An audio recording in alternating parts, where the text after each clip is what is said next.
Interstate RVer Show with your host, Interstate RVer. This week from Baton Rouge, Louisiana, it's the Louisiana Cajun Combo Special. Alright folks, Interstate RVer here. Woo! Yeah, you read it right. Down here in Louisiana, the Deep South, down in Baton Rouge. Down here, just chilling. 80, 85 degree weather. Casinos everywhere. Palm trees. Man, what more could you ask for? At long last, I have reached the warm weather. And the big special today is we're going to have a sample platter.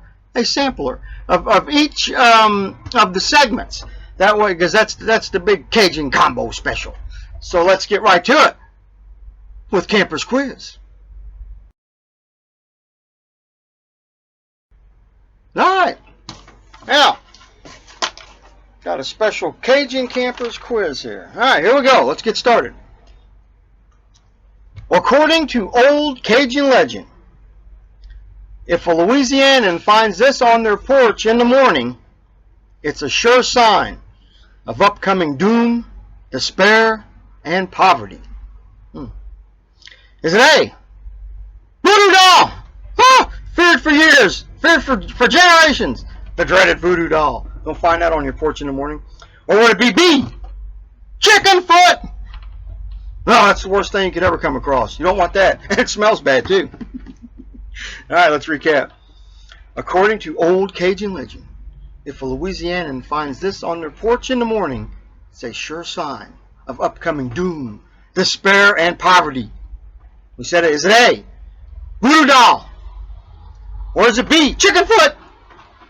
Or is the correct answer, would it be C? The newspaper announcing the re-election of Senator David Vitter.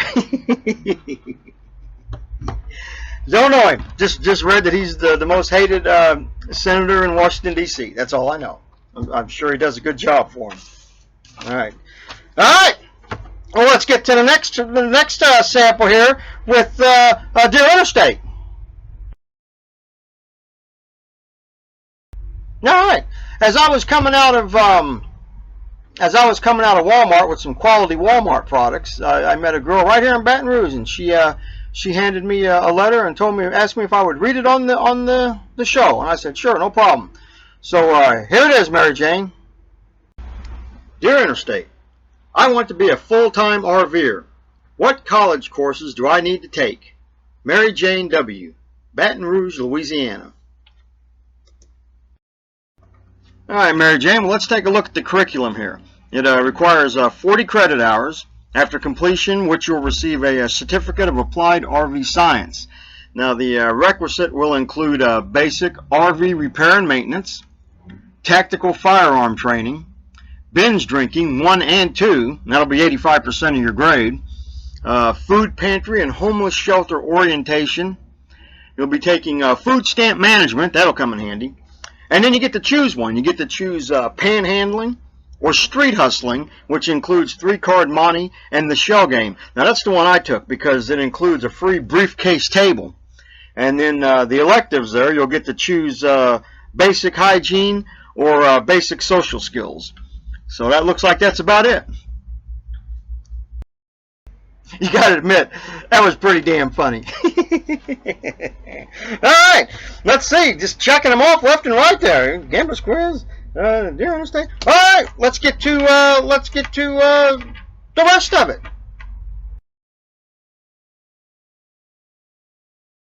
Alright, there we go here.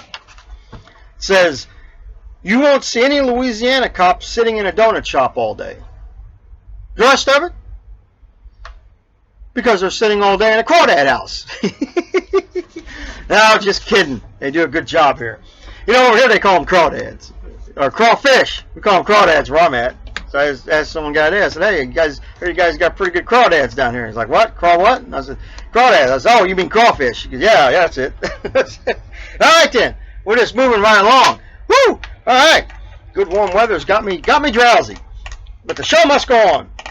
Let's get to the interstate way.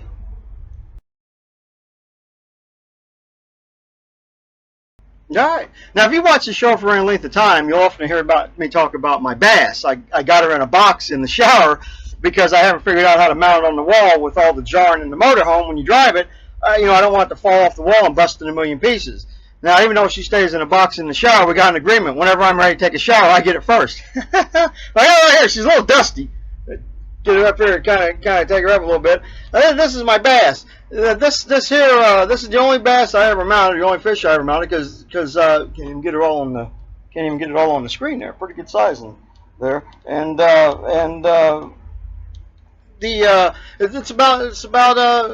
she was about 22 inches long, and the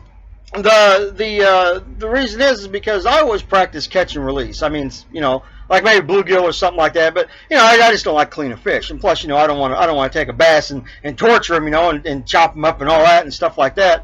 And you know, I mean, I eat them once in a while, but for me to take them home and do it, it's something I don't want to do. So I always practice catch and release because it's a good thing. It's good for the ecosystem and everything like that. And whenever you do it, you save it for the next generations to come. Because you know, I catch bass by the tons and just release them just like they do on the fishing shows.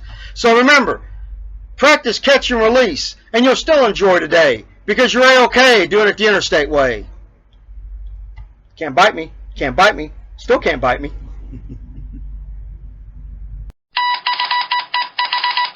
Interstate RVer's news update.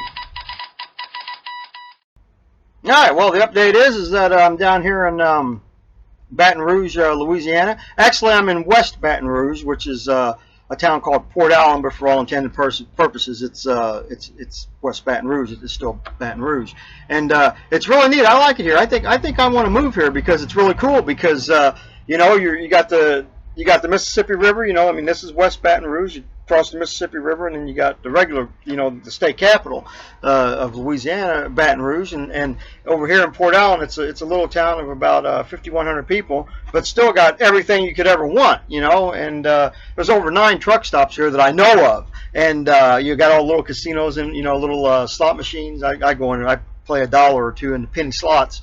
And then sit there and drink free beer. Yeah, you know, for $1, not bad. So then you know, so I mean, you got it all done. You know, 80, 85 degree weather, and you know, palm trees and nice, little windy out. It gets windy here in Louisiana. You got to watch. I'll probably go home during the hurricane season, and or you know, or maybe just wait till one comes. And actually, I'm right on the hurricane evacuation route, and it's a great place to be. You ought to come down here and check it out. And a lot of people down here they call the crawdads crawfish. I came in here, first got in here, I seen a guy and I was like, hey, I said, you guys got pretty good crawdads out here. He goes, craw what? And I was like, oh, crawfish. Matter of fact, what I'm doing right now is I'm looking for a genuine Louisiana crawdad to be my co-pilot, because I'm going to take him and make him a little terrarium with sand and water and put him in the seat, let him be my co-pilot. You know, when I was a kid, I used to go and catch crawdads in the ditch all the time, and I used to bring them home. My mom never would let me, you know, keep them in the house because I guess she was afraid they'd get away and start pinching people. But they're really pretty friendly. I mean, you know, you take a stick and you let them grab it with their arm, and then, you know, you kind of like, you know, play around with them. You can't pull it too hard to pull their arm off, but you know, you do it real gentle and everything. And after a while, they get used to you. They'll let you pet their head and everything like that. And they're a good pet. So but I want one from Louisiana. So I'm looking for a genuine. I was around here a couple of drainage ditches. I thought I'd walk down there and take a look, you know, and see if I could see any around. I'd catch you myself, but well, I'm going to have to catch you myself. But anyway, from here we'll be headed towards Lafayette. And that's actually the Cajun country. This is what they call plantation country. And then when you cross over and get halfway between here and Lafayette, that's the Cajun country. And there's a couple of little towns in between that I'll be stopping at. And but I'm going to be here for a while because I've only went through about half of these truck stops, and I gotta keep on going. I love it here. It's great, and all the weather in Lafayette it'd be probably even warmer because it's a little bit more to the south, and. But this is great. If you ever get a chance to come down here, I mean, this is the way to go. Man, 80, 85 degree weather. I mean, it's just jamming. So I'm happy to be here. So that's the news update. All right, well, let's round her out. Let's get the joke of the day.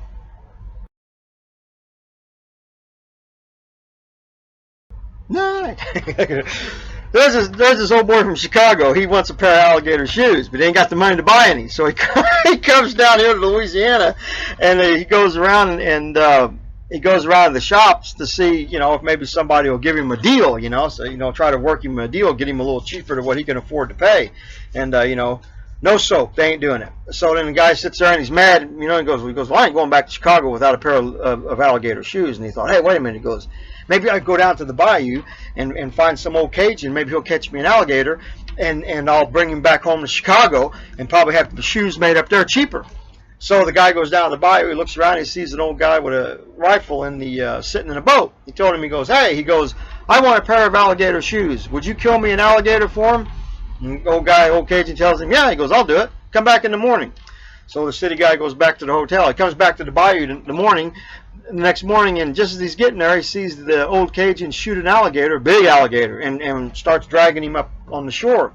Well, the old Cajun lays the alligator next to a big pile of other dead alligators that he'd killed all that night. The old Cajun lays him down, flips the alligator over, looks at him and says, damn, this alligator ain't wearing no shoes either. I don't like that one. That's a pretty good one. All right, folks, that's the show for this week. I thought that was a pretty good special there. All right, so let's keep watching, subbing, and sharing.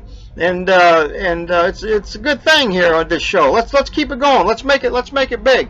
So I'll see you next week when I get on to the deal, or maybe I'll just take a couple of weeks off because you got the Christmas and New Year's, and you'll probably need a rest from the show. But we'll see what we could do. And but I'll see you next week. Interstate RVer. Over and out.